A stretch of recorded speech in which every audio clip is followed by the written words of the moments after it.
مړه د جماعت ګاونډي خو په کور کې موز شته دی هم نه رسول الله مبارک فرمایي د جماعت ګاونډي په کور کې موز نشته دی په جماعت کې موز کوي په موږ باندې خو دلته دونه تعدي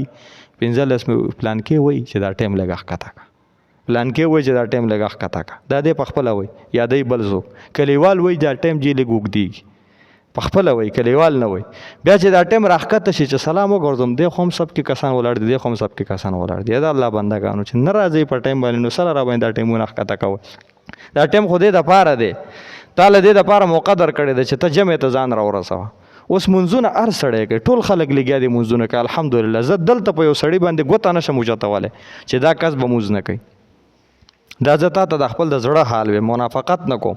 زه په چا ګوته نشم ایښولی چې دا کس مونځ نه کوي دا څونه غټه خبره ده چې په غونډ کلي کې زه امام یم زه په یو مقتدي دا ګوته نشم اوچتولی چې دی مونځ نه کوي دا ډېره غټه خبره ده ګورئ ښه قسم د امامانو ته ورشئ هغوی به درته قرآنونه وکړي په دې باندې چې دا خلک مونځ نه کوي بعضې داسې خلک شته داسې معاشري دي زه امام پې درته قرآن کولی شي چې دا کسان مونځ نه کوي زه به چا متعلق نشم ویلی چې دونه خلک د منځونو پابند دي معمولی نقصان دی جمع ته ځان نه رسوي لیټ راځي جمع یو رکعت وشي 2 رکعته دې وشي 3 رکعته دې وشي را رواني راشي هم جمع هم وکړي او دس هم وکړي تکلیف هم تېر کړي خو هغه جمع هغه چې کوم ثواب فضیلت دی کوم کیفیت دی هغه نه محروم شي دا غلطه خبره ده په دې باندې سوچ پکار دی نو بهرحال رسول الله مبارک فرمایي فلا یخرجن من المسجد حتى يسمع صوتا او یجد ریحا